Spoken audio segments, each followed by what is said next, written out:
Hello everyone, कैसे हैं आप सब। आई होप आप ठीक ही होंगे। आप देख रहे हैं विद्या एजुकेशन। विद्या एजुकेशन में आपका स्वागत है। तो आज की जो क्लास होने वाली है वो वेरी मोस्ट इंपोर्टेंट होने वाली है। इस क्लास से मिलने वाले हैं आपको 5 नंबर। 10th क्लास के लेखक श्री रामधारी सिंह दिनकर जी का जीवन परिचय है। 10th क्लास यूपी बोर्ड परीक्षा 2025 के लिए बहुत ही इंपॉर्टेंट है, क्योंकि फरवरी में 10-12 के हिंदी मीडियम और English medium CBSE board UP board के क्या है एग्जाम है। तो आज हम रामधारी सिंह दिनकर को पूरी डिटेल्स में पढ़ेंगे, पूरे इंटरेस्ट के साथ पढ़ेंगे, रुचि के साथ पढ़ेंगे। इनसे कुछ फैक्ट जानने की कोशिश करेंगे।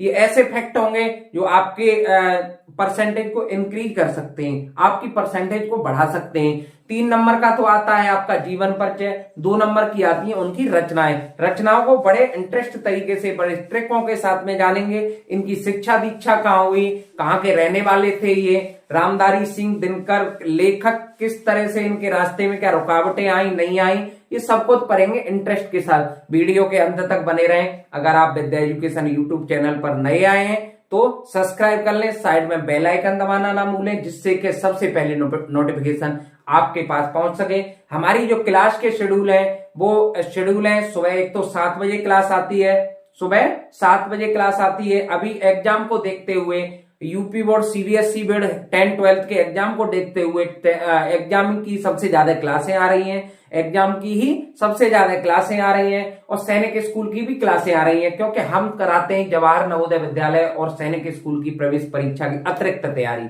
तो आइए जानते हैं आज के जीवन परिचय के बारे में। जानते हैं ये लेखक का जीवन परिचय है। ये है यूपी बोर्ड परीक्षा 2025 क्लास 10th, विषय हिंदी का है। आपका प्रश्न आता है 5 नंबर का।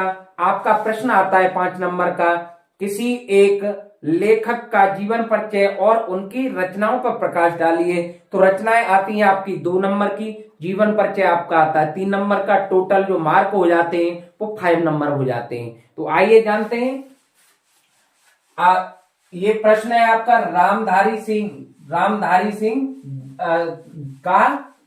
सिंह दिनकर का जीवन परिचय देते हुए उनकी रचनाएं लिखिए। 5 नंबर का है। ये लेखक के बारे में, रामधारी सिंह दिनकर क्या थे, लेखक थे।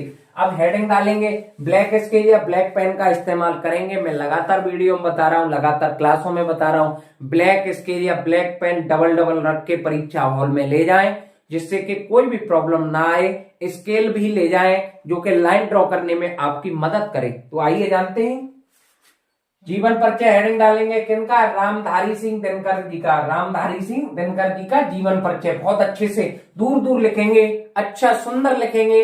आप केवल इनका ये जानेंगे, इनका जन्म कहाँ हुआ, कौन सी सन में हुआ है, इनकी शिक्षा दीक्षा क्या थी, इन्हें कोई उपाधि मिली या नहीं मिली, इनके बारे में, इनकी मृत्यु कहाँ हुई, इनकी किसी से भेंट हुई या नहीं हुई, इतनी सारी चीजें इन्हें बहुत ध्यान से इंटरेस्टिंग तरीके से जानेंगे। तो आइए वीडियो के अंत तक बने रहें, बहुत इंटरेस्टिंग होने वाला है। तो देखिए, रामधारी सिंह दिनकर का जन्म, रामधारी सिंह दिनकर का जन्म सन 1908, सन 1908, इसे विशेष ध्यान रखेंगे। जन्म कब हुआ, 1908 ईस्वी में बिहार राज्य के मुंगेर जिले के अंतर्गत सिमरिया घाट पर नामक, बिहार राज्य के मुंगेर जो जिला है उसके अंतर्गत घाट है सिमरिया।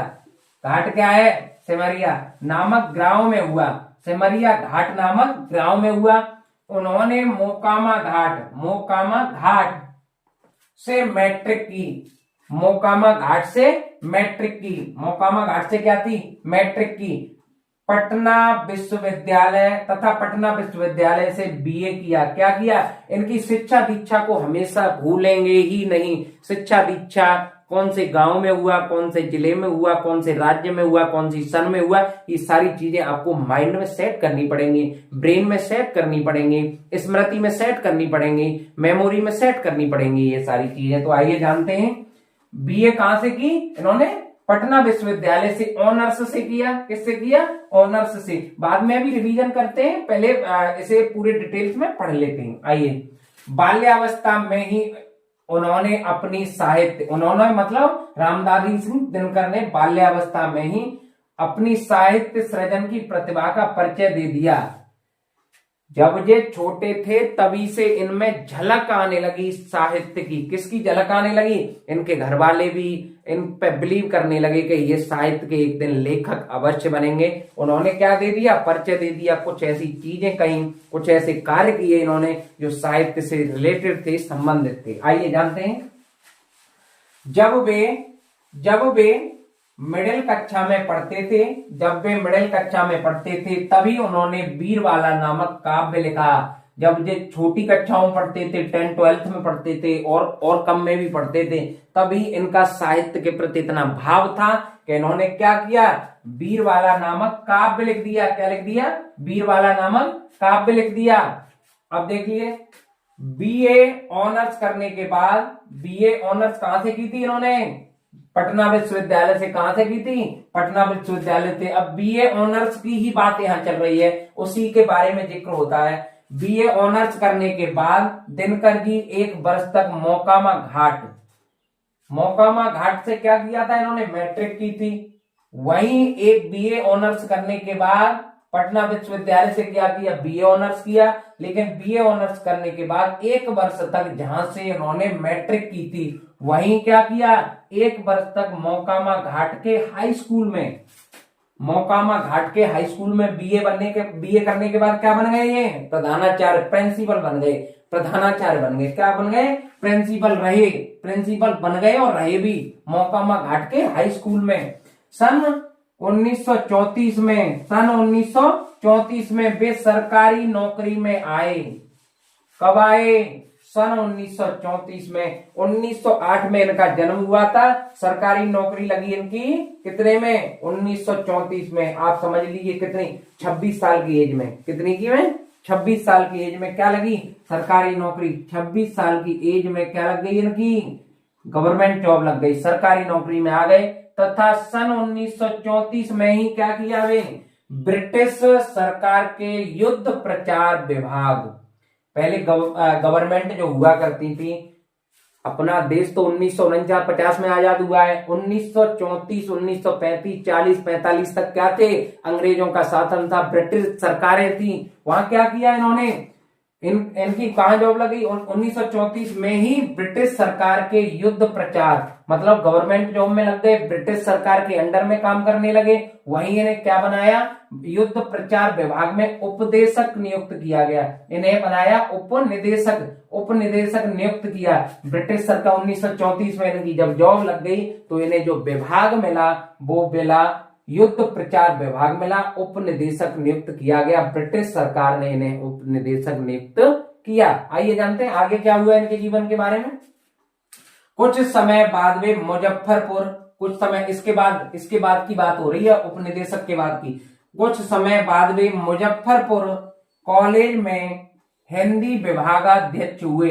कुछ समय बीता, उसके बाद वे क्या हुए? मुजफ्फरपुर कॉलेज में क्या हुए? हिंदी विभागाध्यक्ष हुए। क्या हुए? हिंदी के विभाग के अध्यक्ष हुए। हिंदी जो डिपार्टमेंट होता है, हिंदी जो विभाग होता है, वहां के क्या हुए? हिंदी के विभागाध्यक्ष, अध्यक्ष बन गए। आइए अब आगे क्या होता है, इनकी क्या क्या चीजें रही। सन 1952 में, अब देखो 1934 में तो इनकी जॉब लगी, ठीक है। 1952 की बात आती है। 1952 में भारत के राष्ट्रपति ने, किन्होंने? भारत के राष्ट्रपति ने राज्यसभा का सदस्य मनोनीत किया। कहां का सदस्य मनोनीत किया? राज्यसभा का। कहां का? सभाएं दो होती हैं, राज्यसभा और लोकसभा। तो राज्यसभा का सदस्य मनोनीत कर दिया, ठीक है। राष्ट्रपति ने इन्हें क्या किया? मनोनीत कर दिया। अच्छे कार्य रहे होंगे, इनकी कुछ अलग प्रतिभाएं रही होंगी, इनकी जो अलग इंटेलिजेंस की जो IQ लेवल है, स्किल डेवलपमेंट है, वो अलग रहा होगा, इसलिए ये सारे कार्य इन्हें मिले। ब्रिटिश सरकार में मिले, इन्हें ब्रिटिश सरकार में मिले। 1952 में तो अपनी सरकार बन गई थी तब राष्ट्रपति ने, लेकिन ब्रिटिश सरकार में भी ये क्या थे? उपनिदेशक थे, ध्यान रखना। तो मनोनीत के दिनकर जी की सम्मान हेतु अब क्या हुआ? सदस्य मनोनीत हो गए। अब आगे बढ़ते हैं। दिनकर जी की साहित्य प्रतिभा को सम्मान देने हेतु, दिनकर जी की साहित्य प्रतिभा को सम्मान देने हेतु राष्ट्रपति ने मतलब दिनकर जी की इतनी इंटेलिजेंसी हो गई, इतनी साहित्य प्रतिभा हो गई, उनको सम्मानित करने के लिए, उन्हें अंदर फील करने के लिए कि हमने जो साहित्य में कार्य किया है। अभी भी मिलते हैं सम्मान, लगातार पहले भी मिलते थे। उन्हें अंदर फील करने के लिए उन्हें क्या मिला? राष्ट्रपति ने सन 1959 में, क्या सन 1959 में, सन 1959 में इनको पद्म भूषण की उपाधि से सम्मानित किया। पद्म भूषण की उपाधि से क्या किया? सम्मानित किया। और 1 लाख रुपए ज्ञानपीठ पुरस्कार मिला। क्या मिला?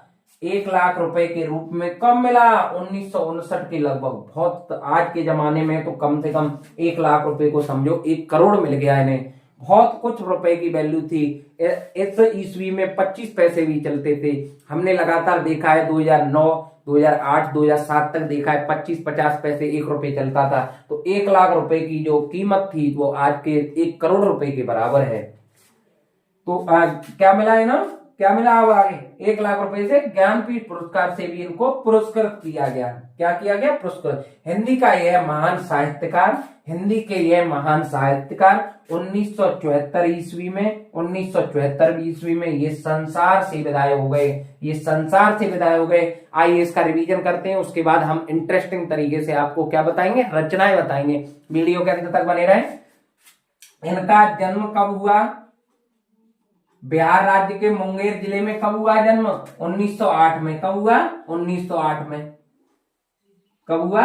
1908 में। बिहार राज्य के मुंगेर जिले में सिमरिया घाट नामक गांव पे। कहां हुआ? सिमरिया। एक बार रिवीजन करते हैं, माइंड में अपने आप सेट हो जाएगा। 1908 में कहां हुआ? बिहार राज्य के सिमरिया घाट में, मुंगेर जिले के सिमरिया घाट में हुआ।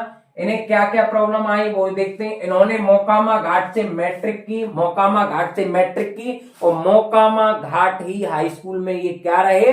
प्रधानाचार्य रहे। क्या रहे? प्रधानाचार्य रहे। पटना विश्वविद्यालय से बीए ऑनर्स किया। BA honours. और बीए ऑनर्स करने के बाद ये मोकामा घाट के क्या रहे? हाई स्कूल में क्या रहे? प्रधानाचार्य रहे। बाल्यावस्था से ही इन्हें अपने साहित्य में अधिक रुचि थी। इन्होंने प्रतिभा दिखाई। इन्होंने एक क्या काव्य भी लिखा, वीर वाला काव्य भी इन्होंने लिखा। ये प्रतिभाशाली तो शुरू से थे ही। इन्होंने क्या लिखा? वीर वाला नामक काव्य लिखा। बीए ऑनर्स करने के बाद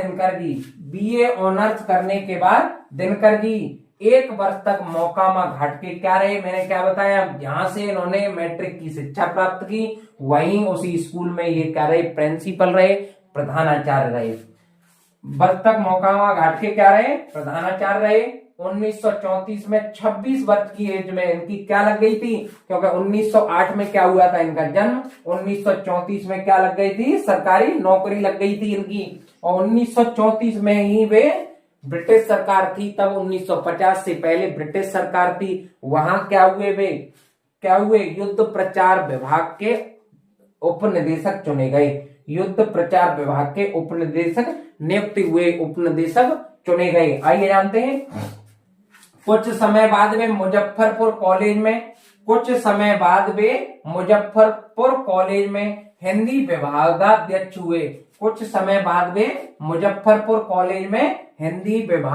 विभागाध्यक्ष हुए। मतलब यहाँ उपनिदेशक के बाद कुछ समय फिर बीता उन्हें और वे मुजफ्फर कॉलेज में क्या हो गए? हिंदी के विभाग के अध्यक्ष हो गए। सन 1952 में इन्हें राष्ट्रपति ने राज्यसभा का सदस्य मनोनीत कर दिया। अपनी सरकार आ गई। 1949-50 में अपनी सरकार आ गई। 1952 में रामधारी सिंह दिनकर को क्या राज्यसभा का क्या कर दिया? राज्यसभा का सदस्य मनोनीत कर दिया। और दिनकर जी की प्रतिभा को जानते हुए फिर राष्ट्रपति ने और क्या सम्मान दिया इन्हें? दिनकर जी की साहित्य प्रतिभा को सम्मान देने हेतु भारत के राष्ट्रपति ने 1959 में 1959 ईस्वी में इनको पद्म भूषण की किसको? रामधारी सिंह दिनकर को पद्म भूषण की उपाधि से सम्मानित किया गया। किससे किया गया? उपाधि से सम्मानित किया गया। और 1 लाख रुपए के ज्ञानपीठ पुरस्कार से सम्मानित किया। क्या हुआ? 1 लाख रुपए इनको ज्ञानपीठ पुरस्कार भी मिला।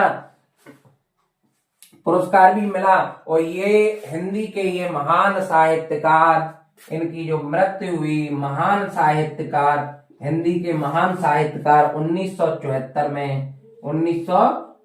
में हमेशा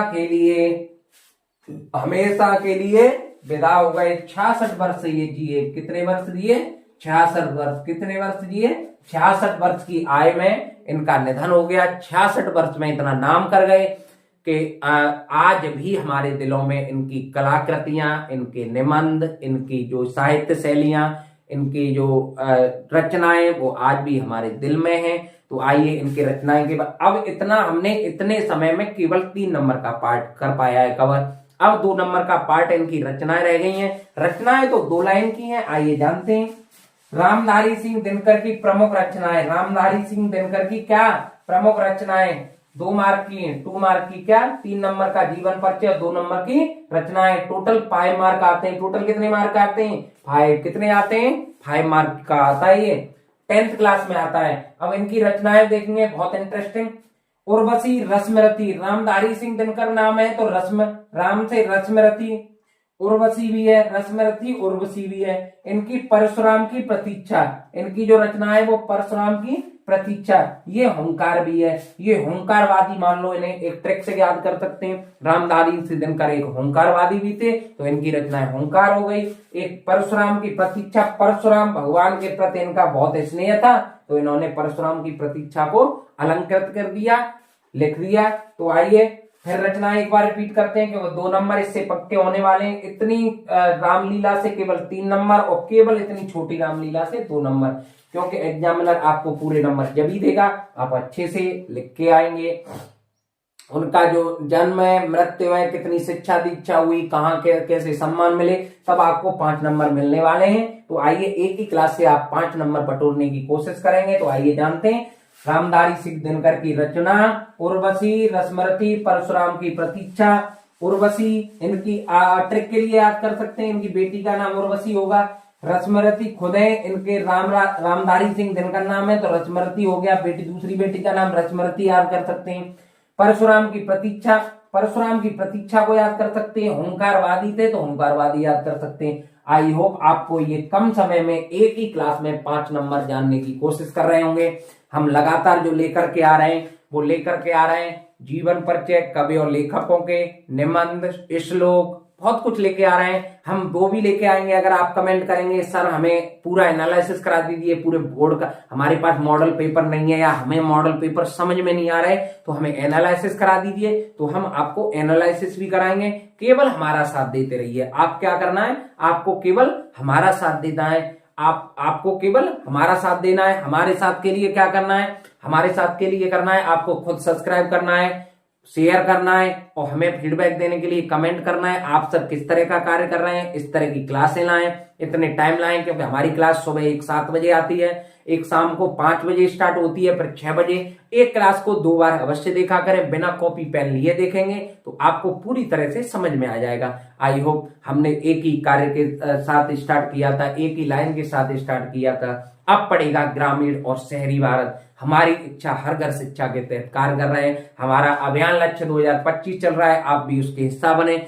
हम हर गली, शहर, मोहल्ला, क्लिनिक, हर शॉप पे जा रहे हैं, हर घर जा रहे हैं, हर लोगों को जगाने जा रहे हैं कि जो आने वाला फ्यूचर है वो ऑनलाइन ही होगा। आने वाला फ्यूचर है वो ऑनलाइन ही होगा।